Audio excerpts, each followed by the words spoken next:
so for this project I have my Wyze Cam version 2. I plan to mount it upside down here under the overhang of my shed so that it will see my vehicle at night and make sure everything's good there.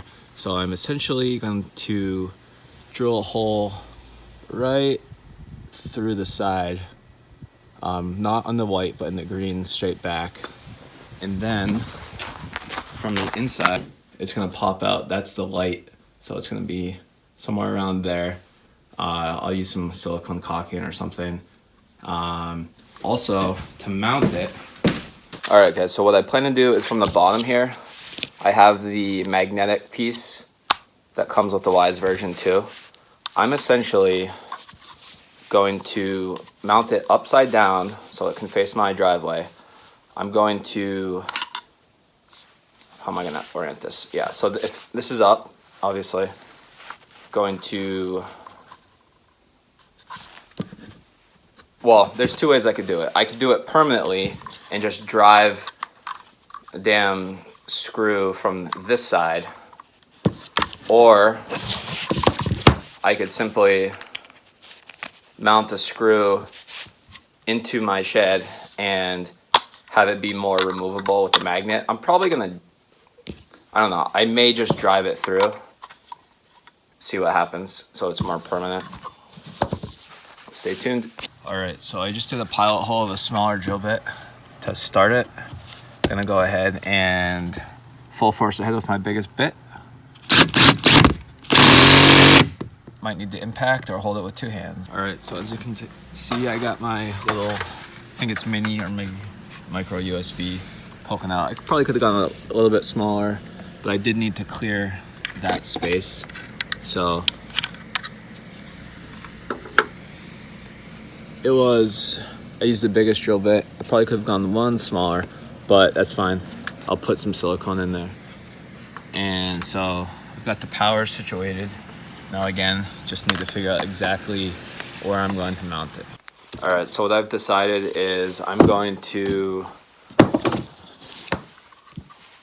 drill into the base of the Wyze Cam from the bottom so that I can recess just a little bit the screw head, because I'm going to be screwing this up into the shed and having this magnet from the bottom. But I need a little bit of recess so the screw head can sit flush and the magnet can be flush against the bottom.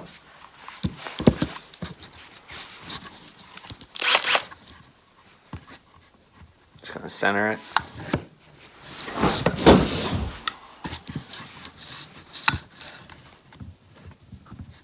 I don't necessarily need to go all the way.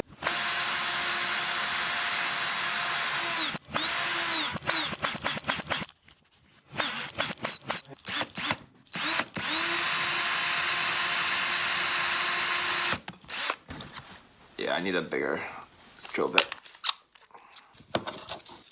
Just trying to match up the drill heads to the screw size.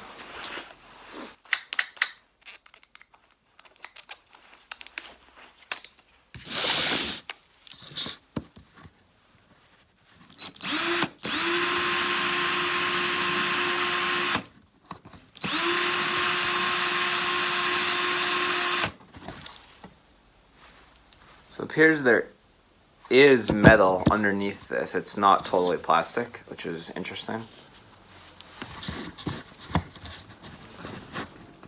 Oh yeah, I guess that makes sense because there's the magnet. So we'll see what happens.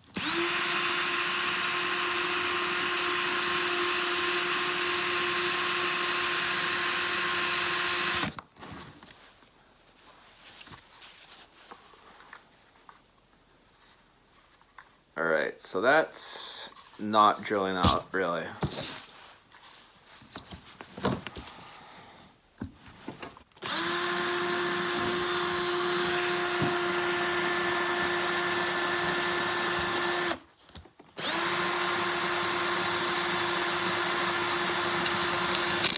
Whoa! It essentially, all at once, as you saw, went through and pop the top off a little bit. I think I'm just gonna shave it down a little bit and just try to get this up there.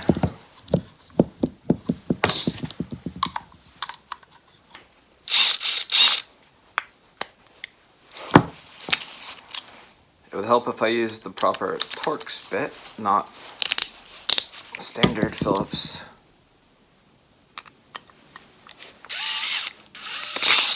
There we go.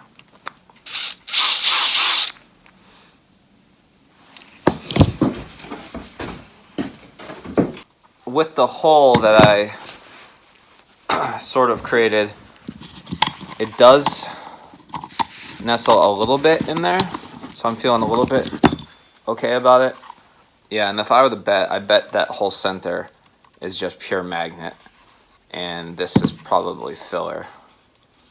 I would, yeah, because the edges are not magnetic, just the center. So, interesting, I guess. I'm just gonna go ahead and get this up on the shed so we can go from there. All right, so I have just a standard drywall screw up there and have my Wyze with the little divot.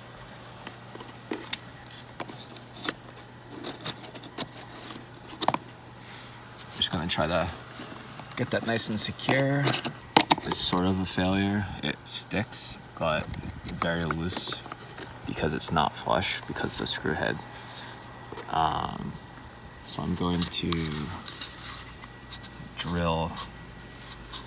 Let me take it inside. All right, so as I was saying, that didn't really work out. It wasn't because I couldn't get the screw head in there. It was not flush enough, and it was wobbling, and a big gust of wind, I feel like, could easily have blown it away. So what I'm going to do now is attempt to drill through one here, and it's going to be a tougher angle, but one there. So like there, like 1 and 2. The one closer to the body is going to be a little more difficult, but not too bad. That's about as far as I can extend it. So I'm going to pre-drill. That should just be plastic, as we've realized, because this does not have a magnet. All right, so if I do, doesn't really matter which of the corners. I just need to do one or another. I'm on a garbage scrap piece of wood, I suppose, to drill into.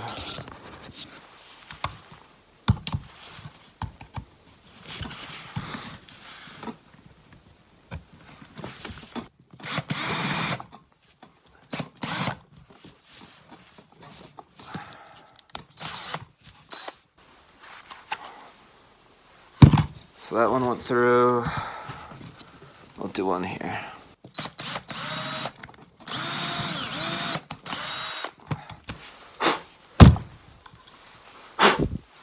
So that's what it's looking like right now.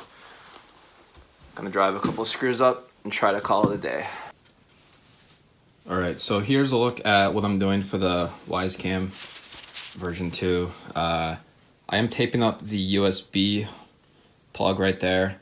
I'm not tethering this from one to another. Gonna leave the micro open, obviously, for power. The little dot, I'm not even sure if that's a reset or what that is, not touching that. This I'm gonna leave open for ventilation, I suppose. It is gonna be upside down. Because of that, I did put tape over the SD card slot right there, the reset button, and a couple of vents there. I do understand that this could overheat because of this, but I'm willing to take that risk. I'd rather risk overheating than getting rain and snow and ice, because this is not technically meant to be an outdoor camera. I'm just experimenting with this. So again, I'm gonna throw this up with these 2 holes onto the shed right now and give it a go. All right, and here's just the inside of my shed. Have it coming up here. I have a little staple just to keep it up. I do have to deal with some cord management, or Right now I just have it wired to an extension cord in my shed that does have power. In the future I'll tidy this up, but not too bad. All right, so here is the final install. Again, I have the 2 screws, just not through the middle because that's where the magnet is, but on either side. I have enough up and down, it's pretty firm. Again, I put tape on the top, also some on the back. I'm gonna put some silicone from the inside and outside. I put a quick staple there to make sure I had enough play on the wire to maneuver it and reposition it left and right. But all in all, I'll give you guys an update on how well it fares up over the winter here in New England. If you have any questions, feel free to throw them in the comments below. I'll catch you guys later.